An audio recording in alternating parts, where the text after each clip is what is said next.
System software का भी मैंने आपको बताया था, ये एक्ट करते हैं as a bridge between hardware and software.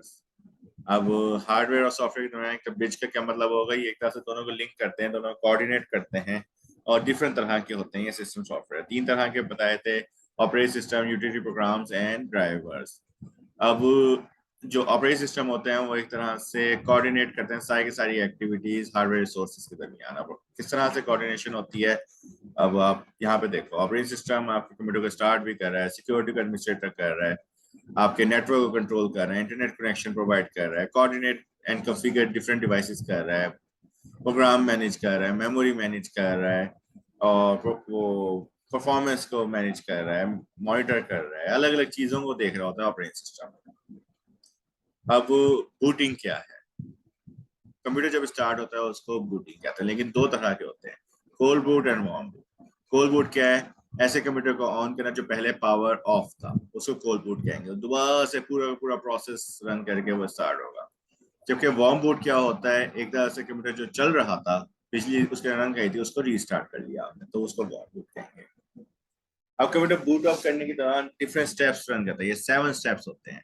सबसे पहले तो बिजली आप कनेक्ट करते हो कंप्यूटर के साथ और फिर उसको ऑन करते हो, ऑन करने के बाद ही ना फौरन वो स्टेप नंबर 2 के ना बायोस को रन करता है। बायोस क्या है, basic input output system, basic input and output system होता है बायोस, जो कि आगे जाके करता है, एक टेस्ट रन करता है, पोस्ट टेस्ट रन करता है, जो कि सारे कंपोनेंट्स को चेक कर रहा होता है बेसिकली, कि कीबोर्ड कनेक्टेड है या आपका माउस कनेक्टेड है या डिफरेंट अडेप्टर कार्ड्स हैं आपके कनेक्टेड या नहीं, मॉनिटर है कि आपको इंफॉर्मेशन दिख रही है या नहीं, ये सारी चीजों को वो टेस्ट करता है। उसके बाद पोस्ट डेटा जाता है सी माउस चिप के अंदर, और सी माउस चिप के अंदर जाकर वो देखता है कि ये डेटा पहले से कंप्यूटर के अंदर था, तो ये वही चीजें हैं या कोई नई चीज आ गई है हमारे पास। जब वहां पर टेस्ट क्लियर हो जाता है, फिर वो बायोस अगले स्टेप पे जाता है। पहले तो मेन कीबोर्ड माउस और ये मॉनिटर को देख लिया, उसके बाद वो अब मेन चीज पे जाएगा बायोस, आपके सी डी डीवीडी है, आपकी ड्राइव सी है, हार्ड डिस्क है या नहीं, उन सब चीजों को चेक करेगा वो। उसके बाद वो छठे स्टेप में जाकर देखेगा रैंडम एक्सेस मेमोरी के अंदर आपका ऑपरेटिंग सिस्टम को वो लोड करेगा। ऑपरेटिंग सिस्टम जो कि आपका कहाँ सेफ था, परमानेंट मेमोरी के अंदर सेफ था, रोम के अंदर सेफ था, उसको वो खींच के लेके आएगा रैंडम एक्सेस मेमोरी में, ताकि आप उसको जल्दी से एक्सेस कर सको और उसके ऊपर फंक्शंस कर सको, क्योंकि आपको मैंने बताया रोम के अंदर परमानेंट डेटा सेव होता है। और ऑपरेटिंग सिस्टम सातवें स्टेप के अंदर loads and configuration information displays on desktop, and के अंदर आपका डेस्कटॉप कंप्लीटली यूज के लिए शो हो जाता है। अब बूट डिस्क क्या है, contain system files that will start computer when computer cannot boot। अब बूट डिस्क क्या होता है, एक तरह से रिकवरी सॉफ्टवेयर है, रिकवरी डिस्क होती है ये। आप कंप्यूटर अगर आपके स्टार्ट नहीं हो पा रहा, तो इस वो सिस्टम फाइल्स ऐसी सेव की होती है जो कंप्यूटर को स्टार्ट कर देगी जब कंप्यूटर बूट नहीं कर पा रहा, तो ये बूट डिस्क का काम होता है। अब यूजर इंटरफेस क्या है, यूजर इंटरफेस किस तरह से आप डेटा को एंटर कर रहे हो और किस तरह से आप उसको इंफॉर्मेशन डिस्प्ले हो रही है। ये कमांड प्रॉम्प्ट क्या करता है, कमांड प्रॉम्प्ट बेसिकली आपने कमांड प्रॉम्प्ट है कि आपसे वो कमांड मांग रहे हैं, वो कमांड जब आप एंटर करोगे तो कमांड रन हो जाएगा। अब ग्राफिकल यूजर इंटरफेस क्या करता है, वो ग्राफिकली हमें इंफॉर्मेशन शो करता है। ये देखो, हमें इन इमेजेस के नाम में स्टार्ट बटन से ये फोल्डर्स ओपन हुए हैं, कंट्रोल पैनल ओपन हुआ हुआ है, अलग अलग चीजें हो रही है, विजुअल ग्राफिकल सारी की सारी चीजें देख रहे हैं वो। अब सिंगल यूजर मल्टीटास्किंग दोनों के अंदर क्या है, क्या चीज है ये, कि यूजर एक है लेकिन वो मल्टीटास्क कर रहा है। देखो यहाँ पर वो एक गाने भी चल रहे हैं, वो चेस की गेम भी खेल रहा है, और वो साथ साथ एक्सेल के ऊपर भी काम कर रहा है, अलग अलग चीजों को रन कर रहा है एट द सेम टाइम, अगर मल्टीटास्किंग वो कर रहा है। लेकिन अगर सिंगल टास्किंग पे होता तो फिर वो एट द सेम टाइम सारे के सारे काम ना कर पा रहा होता। अब ऑपरेटिंग सिस्टम फंक्शंस क्या है, ऑपरेटिंग सिस्टम के जॉब्स किस तरह से शेड्यूल होते हैं। अब a job is an operation the processor manages, मतलब ऑपरेटिंग सिस्टम को कोई एक जॉब दी हुई है, टास्क दिया हुआ है, कि उसको फिर वो किस तरह से कर रहा है। अब वो 4 स्टेप्स के अंदर करता है, receiving data from input devices, पहले तो इनपुट डिवाइसेस इनपुट और आउटपुट डिवाइसेस में क्लैरिटी होनी चाहिए। माउस, कीबोर्ड वगैरह हमारे इनपुट डिवाइसेस कंप्यूटर के अंदर हम डेटा एंटर करें। आउटपुट डिवाइसेस स्पीकर हो गए, वो हमें इंफॉर्मेशन दे रहे हैं। मॉनिटर हो गया जो हमें इंफॉर्मेशन डिस्प्ले कर रहा है। प्रिंटर हमें इंफॉर्मेशन बाहर निकाल के दे रहा है। तो वो एक तरह से आउटपुट डिवाइसेस, वो कंप्यूटर से चीजें बाहर निकल रही हैं। Sending information to output devices, input से लेके वो आउटपुट डिवाइसेस में भेज रहा है। प्रोसेसिंग इंस्ट्रक्शन, जितने भी इंस्ट्रक्शंस हैं उनको प्रोसेस कर रहा होता है वो। और ये जो है ट्रांसफर करता है item different storage and memory के अंदर। Storage and memory, storage and memory क्या है? स्टोरेज होता है जहाँ पर सेव हुआ डेटा, मेमोरी जहाँ पर हमें रैंडम एक्सेस मेमोरी जैसे है, वो हमें फॉरन यूज के लिए चीजें मिल जाती हैं। स्पूलिंग, स्पूलिंग क्या है? एक तरह से ब्रिज होता है between your computer and printer. अब ये बफर एक तरह से एक्ट करता है। बफर किस तरह से एक्ट करता है कि आपने काफी सारे टास्क, काफी सारी चीजों को आपने प्रिंट पे इकट्ठा लगा दिया है, लेकिन अब स्पूलिंग में क्या होगा, वो चीजें सेव होती जाएंगी, एक तरह से बफर की तरह सेव हो जाएगी। वो अब सीक्वेंस वाइज करेगा। जो सबसे पहले टॉपर होगा, पहले उसको प्रिंट निकालेगा, उसका प्रिंट कंप्लीट होगा, उसको डन करेगा, फिर अगले टास्क के ऊपर आएगा और उसको प्रिंट करना शुरू करेगा।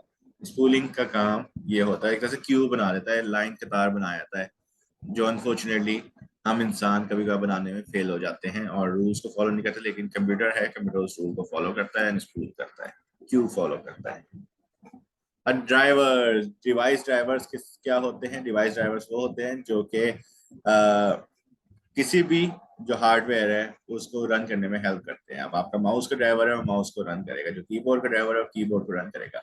लेकिन इसमें भी टाइप्स है, कौन से कीबोर्ड का ड्राइवर है वो भी डिपेंड करता है। आप नई तरह कीबोर्ड लगा दोगे तो उसका पहले ड्राइवर इंस्टॉल होगा, फिर वो रन करेगा। अब कुछ चीज होती है प्लग एंड प्ले, कि आप उसको प्लग करो, थोड़ी देर बाद खुद ब खुद ड्राइवर इंस्टॉल हो जाएगा ऑटोमेटिकली, और उसके बाद फिर आप उसको हमेशा के लिए वो यूज कर सकते हो। जब भी कनेक्ट करोगे दोबारा ड्राइवर इंस्टॉल करने की जरूरत नहीं होगी, ऑटोमेटिकली वो हुआ होगा।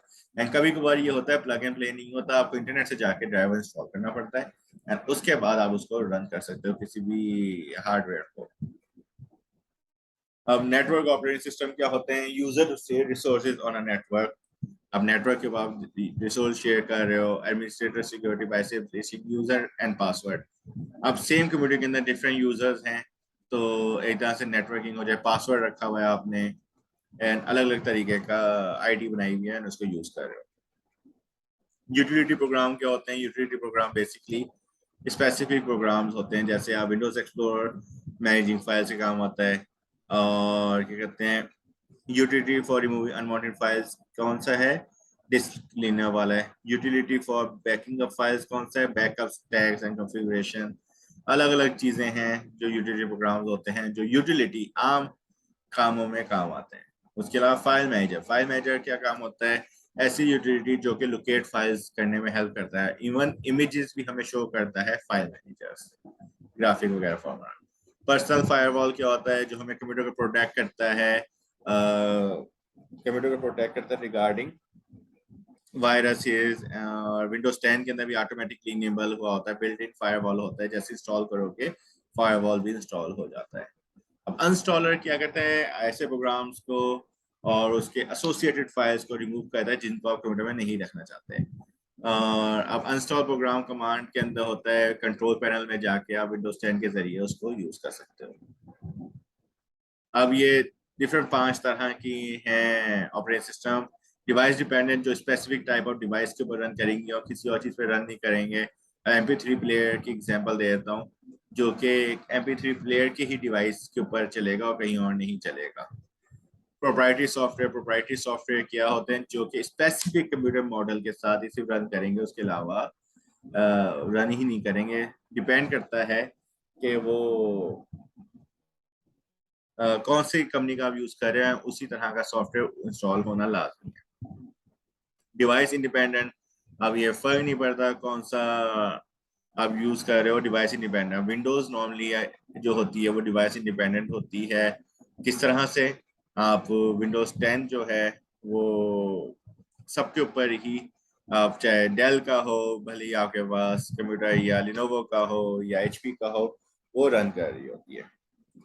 अब उसके बाद दो तरह की compatibility, downward compatibility and upward compatibility. Downward compatibility में क्या होता है कि अर्लियर वर्जन ऑपरेशन, पुराने वर्जन ऑपरेटिंग सिस्टम के लिए वो रन करेगा, जो फ्यूचर में आएंगे उनके लिए रन नहीं करेगा, जबकि अपवर्ड कंपैटिबिलिटी उसका उलट है, जो पुराने गुजर चुके उनके साथ रन नहीं करेगा, जो फ्यूचर में आएंगे उनके साथ कंपैटिबल होगा ये सॉफ्टवेयर। अब embedded, network and stand alone. Embedded क्या होते हैं? एम्बेडेड का काम क्या होता है? जिनका काम होता है सिंपल लिमिटेड, मतलब एक फोकस के ऊपर काम होता है। जैसे एटीएम मशीन है, एटीएम मशीन का काम कैश निकालना है। सैटेलाइट मशीन का भी एक स्पेसिफिक पर्पस है।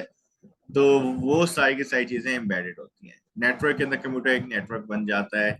आप लोकल एरिया बना लो, उनके लिए एक ऑपरेटिंग सिस्टम स्पेसिफिक बना लो। स्टैंड अलोन जो सिंगल पर्पस के लिए, सिंगल पर्सनल कंप्यूटर्स के लिए होते हैं ऑपरेटिंग सिस्टम, उनको स्टैंड अलोन कहते हैं।